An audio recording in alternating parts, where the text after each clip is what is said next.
আগামীকাল 15 August BNP chairperson ও সাবেক প্রধানমন্ত্রী বেগম খালেদা জিয়ার 81তম জন্মদিন।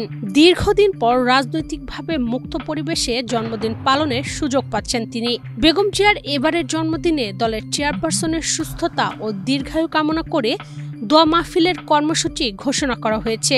একই সঙ্গে জন্মদিন পালনে কেক কাটা ও আড়ম্বরপূর্ণ অনুষ্ঠানের ওপর নিষেধাজ্ঞা আরোপ করা হয়েছে দলটির পক্ষ থেকে।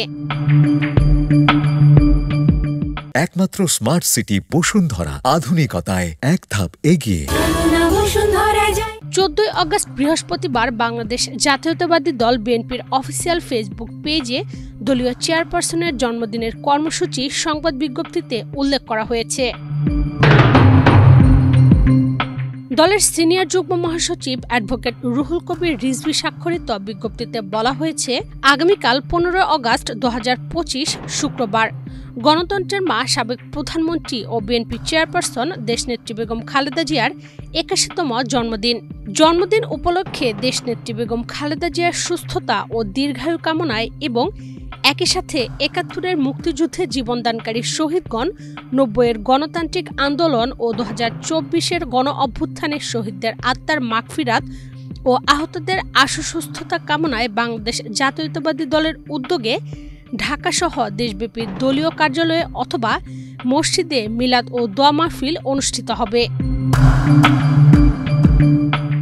বিজ্ঞপ্তিতে কেক কাটা বিষয়ে বলা হয়েছে, দেশনেত্রী বেগম খালেদা জিয়ার জন্মদিন উপলক্ষে মিলাদ ও দোয়া মাহফিল ব্যতি রেখে কেক কাটা কিংবা অন্য কোনো আড়ম্বরপূর্ণ অনুষ্ঠান না করার জন্য সকল নেতাকর্মীদের প্রতি আহ্বান জানানো হচ্ছে। ঢাকার নয়াপল্টনস্থ বিএনপির কেন্দ্রীয় কার্যালয়ের নিচতলায় আগামীকাল 15 আগস্ট 2025 শুক্রবার সকাল 11টায় মিলাদ ও দোয়া মাহফিল অনুষ্ঠিত হবে।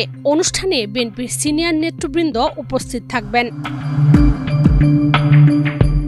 ওই বিজ্ঞপ্তিতে ঢাকাসহ দেশব্যাপী বিএনপি এবং এর অঙ্গ ও সহযোগী সংগঠনের সকল পর্যায়ের নেতাকর্মী ও সমর্থকদের মিলাদ ও দোয়া মাহফিলগুলোতে অংশগ্রহণের জন্য অনুরোধ করা হয়। 1991 সালে বাংলাদেশের প্রথম নারী প্রধানমন্ত্রী হিসেবে দায়িত্ব গ্রহণ করেন শহীদ রাষ্ট্রপতি জিয়াউর রহমানের সহধর্মিণী বেগম খালেদা জিয়া। এরপর 1996 ও 2001 সালে পুনরায় প্রধানমন্ত্রীর দায়িত্ব পালন করেন তিনি। 2006 সালে তৃতীয় মেয়াদে প্রধানমন্ত্রীর পদ থেকে দায়িত্ব পালন শেষে 2007 সালে রাজনৈতিক প্রতিহিংসার শিকার হন। 2008 সালে তত্ত্বাবধায়ক সরকার আমলে এবং আওয়ামী লীগের শাসন আমলে নানাভাবে হয়রানির শিকার হন তিনি। শুধু তাই নয়, আওয়ামী লীগ আমলে নানা রকম হয়রানিমূলক মামলার আসামি হয়ে জীবনের দীর্ঘ সময় কারাগারে কাটাতে হয়েছে তাকে। এমনকি শারীরিক নানা জটিলতা নিয়েও উন্নত চিকিৎসার জন্য তাকে বিদেশ যেতে দেওয়া হয়নি। তবে রাজনীতিতে আপসহীন খ্যাতি পাওয়া এই নেত্রী হাল ছাড়েননি, কখনো দেশ ছাড়ার কথাও ভাবেননি। শত নির্যাতন নিপীড়ন সহ্য করে গণতন্ত্রের জন্য আইনি লড়াই চালিয়ে গেছেন। গত বছরের 5 আগস্ট রাজনৈতিক রদবদলের মধ্য দিয়ে মসৃণ হয়েছে রুদ্ধ রাজনৈতিক পথ। মুক্ত জীবনে ফিরেছেন তিনি। দীর্ঘ 16 বছর পর হামলা মামলা থেকে মুক্ত হয়ে স্বাধীন জীবন পার করছেন। লন্ডনে গিয়ে চিকিৎসা শেষে এখন বাসায় আছেন তিনি। বলা হচ্ছে, আসন্ন জাতীয় সংসদ নির্বাচনে অংশ নিতে পারেন সাবেক এই প্রধানমন্ত্রী। ইশরাত চৈতি, বাংলাদেশ প্রতিদিন।